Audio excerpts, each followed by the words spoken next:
Bismillahirrahmanirrahim. Assalamualaikum warahmatullahi wabarakatuh.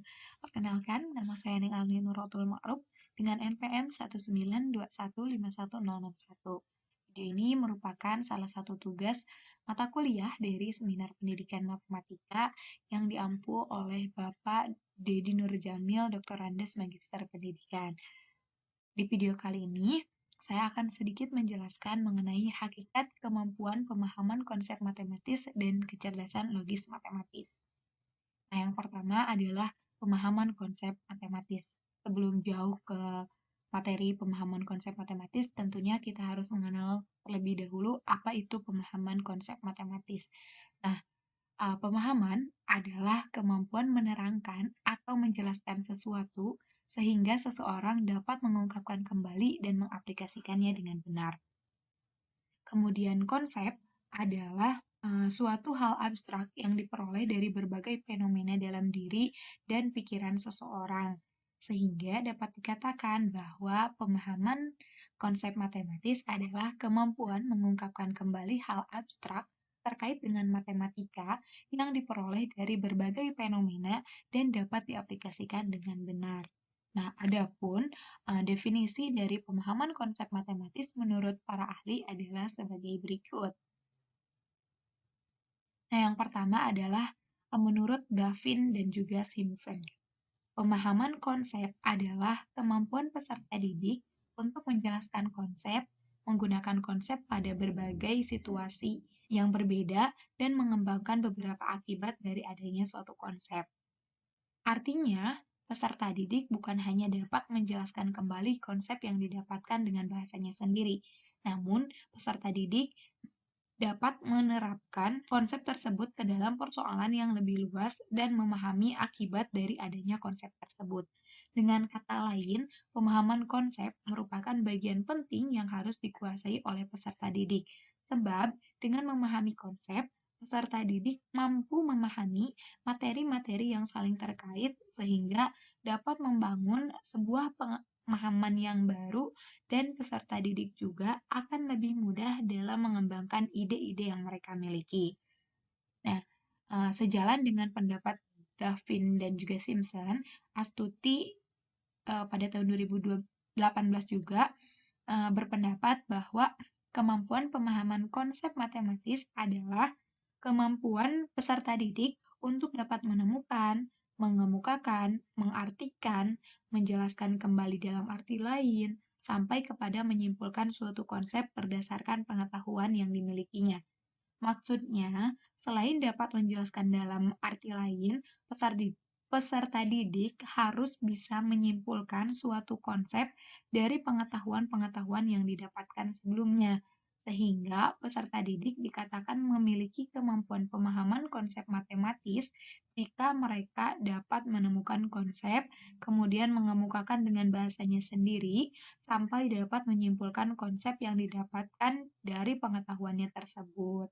Nah, berbeda dengan kedua pendapat tadi, Widodo juga berpendapat bahwa kemampuan pemahaman konsep matematis merupakan kemampuan peserta didik untuk mengerti ide yang abstrak dan objek dasar yang dipelajari serta mengaitkan notasi maupun simbol matematika yang relevan.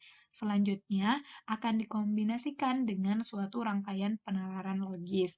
Nah, maksudnya ialah kemampuan peserta didik untuk dapat memodelkan suatu ide atau permasalahan yang abstrak ke dalam notasi matematika dan menyelesaikannya dengan suatu pengetahuan yang dimilikinya sehingga dapat dipahami oleh dirinya dan juga dapat dipahami oleh orang lain.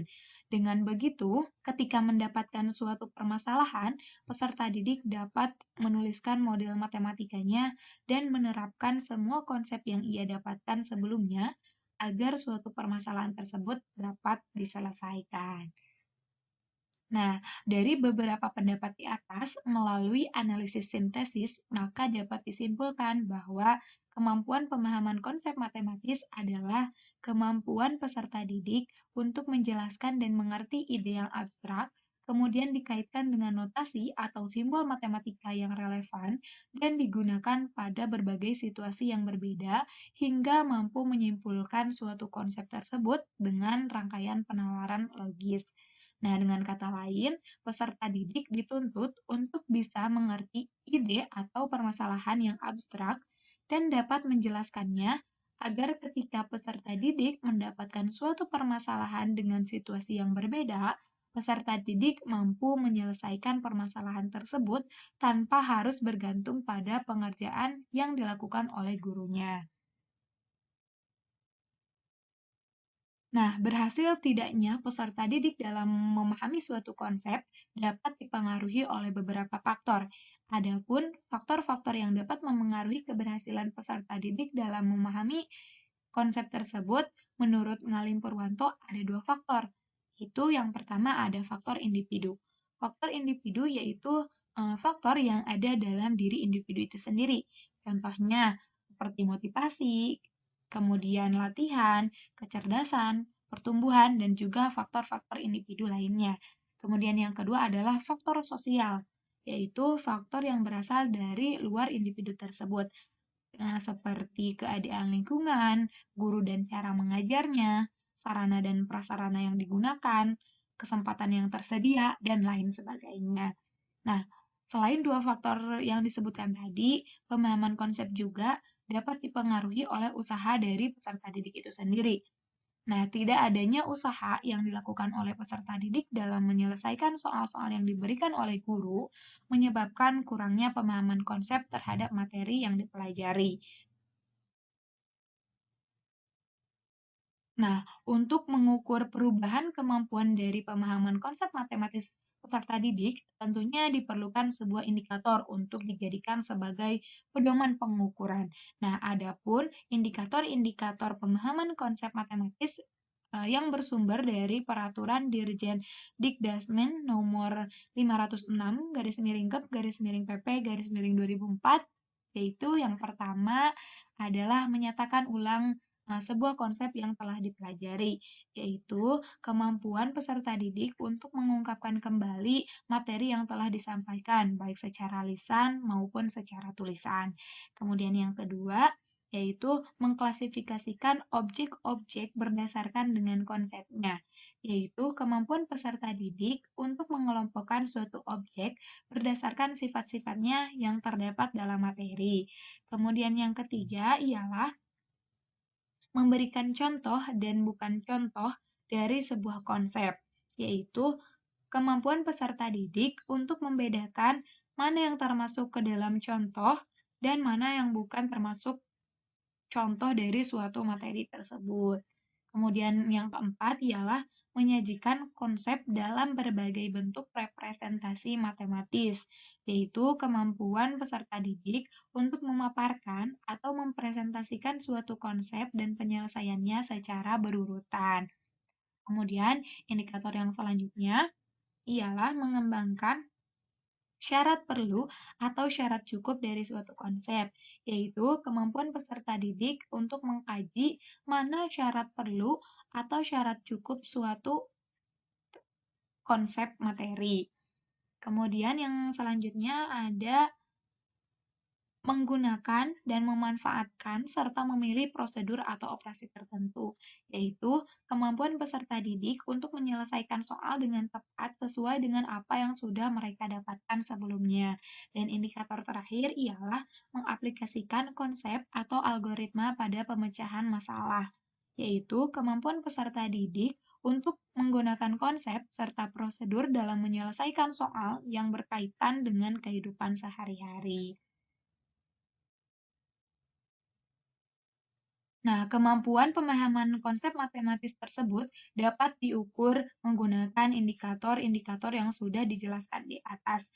Nah, begitupun dengan pemahaman konsep matematis dalam pelajaran matematika pun dapat dikembangkan gitu ya. Nah, untuk setiap indikatornya, saya sudah berikan contoh soalnya masing-masing di artikel yang sudah saya tulis, yang saya kirimkan di Google Classroom tersebut. Nah, selanjutnya ada pun soal-soal umum yang bisa menjadi instrumen atau penilaian Untuk mengukur kemampuan pemahaman konsep matematis pada siswa ini, bisa juga seperti ini.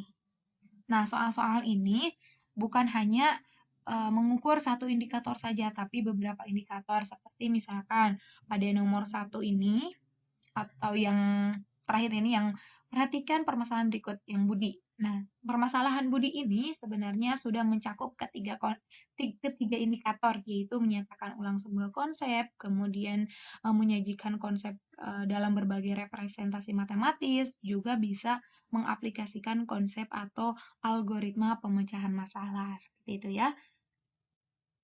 Nah, kemudian selanjutnya ada kecerdasan logis matematis. Sama seperti tadi, kita akan memahami dulu definisi dari kecerdasan logis matematis terlebih dahulu. Nah, kecerdasan adalah kemampuan atau fungsi sistematis untuk memproses informasi dari berbagai jenis dengan berbagai cara. Sedangkan logis adalah sebuah proses berpikir yang rasional atau dapat dicerna oleh akal pikiran manusia. Sehingga dapat dikatakan bahwa kecerdasan logis matematis adalah kemampuan memproses informasi atau berpikir secara rasional atau dapat dicerna oleh akal pikiran manusia.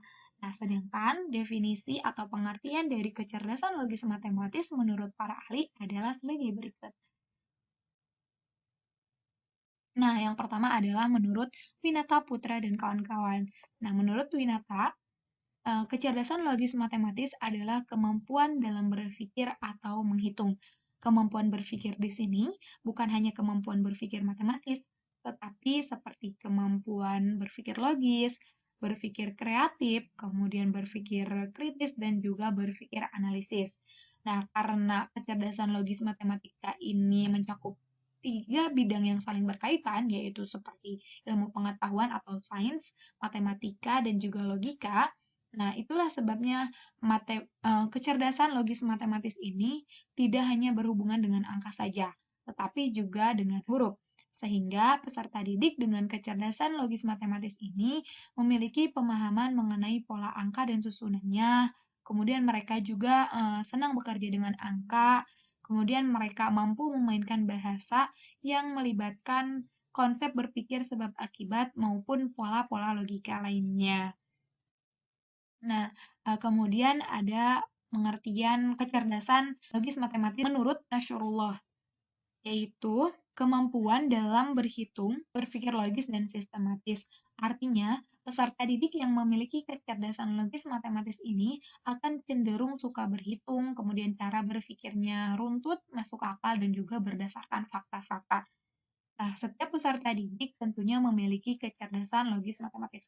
Yang membedakannya adalah tingkat kecerdasan yang mereka miliki. Nah, peserta didik yang memiliki kecerdasan logis matematis tinggi akan cenderung memiliki kemampuan menghitung dengan cepat, kemudian mereka juga akan lebih mudah memahami dan menemukan solusi dari suatu permasalahan secara logika dibandingkan dengan peserta didik yang memiliki kecerdasan logis matematis rendah. Nah, perbedaan inilah yang menyebabkan hasil belajar yang diperoleh setiap peserta didik itu berbeda-beda. Nah, oleh karena itu, guru harus berusaha secara optimal untuk memfasilitasi pembelajaran yang lebih mengedepankan peserta didik dalam membangun pengetahuannya sendiri. Kemudian, pendapat selanjutnya adalah menurut Iskandar. Nah, menurut Iskandar sendiri, kecerdasan logis matematis adalah kecerdasan yang memuat kemampuan seseorang dalam berpikir secara induktif dan deduktif, kemampuan berpikir menurut aturan logika, memahami dan menganalisa pola-pola angka, serta memecahkan masalah dengan menggunakan kemampuan berpikir. Maksudnya, peserta didik bukan hanya pandai berhitung dan menyelesaikan permasalahan yang abstrak, tetapi peserta didik dapat menganalisis dan mempelajari sebab akibat terjadinya sesuatu.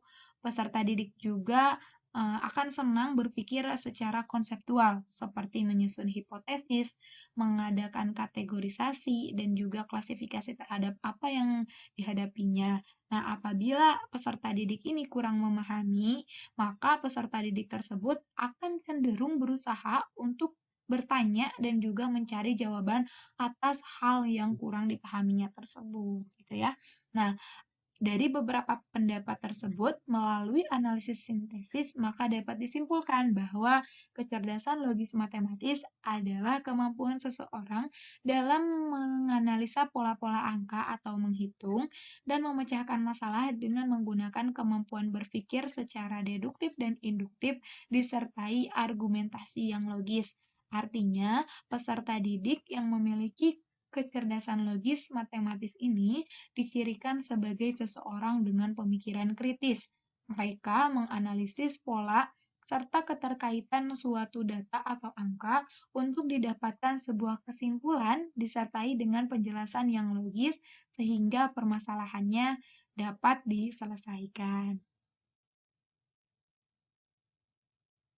Nah, menurut Linda dan juga Bruce Campbell, kecerdasan logis matematis ini memiliki komponen-komponen sebagai berikut. Nah, yang pertama adalah perhitungan secara matematis, yaitu kemampuan dalam melakukan dasar perhitungan seperti dalam hitungan biasa, kemudian logaritma, akar kuadrat, dan lain sebagainya. Kemudian yang kedua ialah berpikir logis, yaitu kemampuan menjelaskan logika, kemudian sebab akibatnya, dan juga sistematis. Kemudian yang ketiga ialah pemecahan masalah, yaitu kemampuan mencerna sebuah cerita, kemudian merumuskannya ke dalam persamaan matematika dan menyelesaikan persoalan tersebut. Kemudian yang keempat ialah pertimbangan induktif dan pertimbangan deduktif, yaitu kemampuan berpikir untuk menarik suatu kesimpulan atau membuat suatu pernyataan baru yang bersifat umum berdasarkan pada beberapa pernyataan khusus yang diketahui kebenarannya. Dan yang terakhir ialah ketajaman pola-pola serta hubungan-hubungannya, yaitu kemampuan menganalisa deret urutan paling logis dan konsisten dari angka-angka dan juga huruf-huruf yang saling berhubungan. Nah, untuk dapat membedakan kecerdasan yang satu dengan kecerdasan yang lain, tentunya dapat dilihat dari ciri-ciri dan juga karakteristik kecerdasan tersebut. Nah, adapun ciri-ciri kecerdasan logis matematis menurut Muhammad Mashkur antara lain suka mencari penyelesaian masalah, kemudian mampu memikirkan dan menyusun solusi dengan urutan logis, kemudian menunjukkan minat yang besar terhadap analogi dan silogisme, kemudian menyukai aktivitas yang melibatkan angka, urutan, pengukuran, dan perkiraan, kemudian dapat mengerti pola hubungan, dan ciri yang terakhir ialah mampu melakukan proses berpikir deduktif dan juga proses berpikir induktif. Nah, sedangkan karakteristik dari kecerdasan logis matematis ini ialah yang pertama ialah merasakan objek yang ada di lingkungan serta fungsi-fungsi objek tersebut. Kemudian yang kedua, merasa familiar dengan konsep kuantitas atau nilai, waktu sebab dan akibatnya. Kemudian yang ketiga, menunjukkan keahlian dengan logika untuk menyelesaikan masalah. Kemudian yang keempat, mengajukan dan menguji hipotesis. Yang kelima, mampu menggunakan bermacam-macam keahlian dalam matematika. Kemudian karakteristik yang keenam, menikmati pengoperasian yang kompleks. Kemudian yang ketujuh, menggunakan teknologi untuk memecahkan masalah matematika. Kemudian karakteristik yang kedelapan ialah menunjukkan minat dalam berkarir sebagai akuntan, kemudian teknologi komputer, ahli hukum, insinyur, dan juga ahli kimia. Dan karakteristik yang terakhir ialah menciptakan model baru dalam ilmu pengetahuan dan juga matematika. Nah, kecerdasan logis matematis peserta didik ini akan berkembang sesuai dengan usianya. Nah, meskipun kecerdasan ini berkembang secara alami, namun eh, guru ataupun orang tua harus tetap memberikan stimulus agar memudahkan peserta didik untuk mengembangkan kecerdasannya ini. Nah, kecerdasan logis matematis ini harus bisa dikembangkan oleh peserta didik sebab kecerdasan logis matematis ini memiliki beberapa manfaat gitu bagi peserta didik itu sendiri. Yaitu seperti yang pertama, membantu peserta didik meningkatkan logika, kemudian memperkuat peserta didik atau memperkuat keterampilan peserta didik dalam berpikir dan mengingat, kemudian menentukan cara kerja pola dan hubungan, kemudian juga peserta didik dapat mengembangkan keterampilan memecahkan masalah, kemudian membantu peserta didik mengembangkan kemampuannya dalam mengelompokkan, dan manfaat terakhir ialah mengerti akan nilai atau harga suatu angka atau bilangan.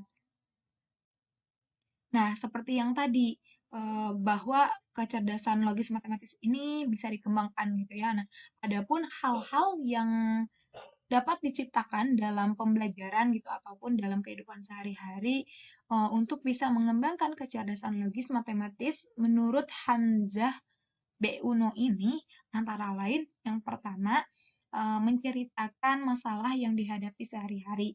Masalah yang diceritakan ini selanjutnya dipecahkan dengan bantuan pemikiran matematis. Kemudian yang kedua, menerjemahkan masalah ke dalam konsep matematis. Kemudian yang selanjutnya menciptakan ketepatan waktu untuk memecahkan masalah. Nah, hal ini itu bertujuan agar proses penyelesaian matematis dapat diketahui keefektifannya gitu ya. Kemudian merencanakan dan melakukan suatu eksperimen dengan menerapkan langkah-langkah kerja atau metode ilmiah. Hal ini bertujuan agar bisa mengetahui tingkat pencapaian penyelesaian masalah secara sistematis gitu ya. Nah, kemudian yang selanjutnya membuat suatu teknik yang mudah diterapkan dalam penelitian yang digunakan untuk mencari pembenaran pemecahan permasalahan tersebut. Kemudian selanjutnya membuat silogisme untuk mendemonstrasikan hasil.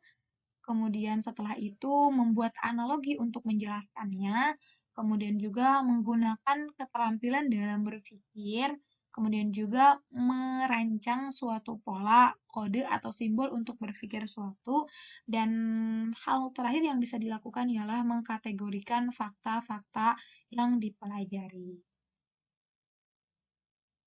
Nah, kecerdasan logis matematis ini bisa diukur dengan menggunakan tes tulis seperti pada umumnya atau bisa menggunakan angket.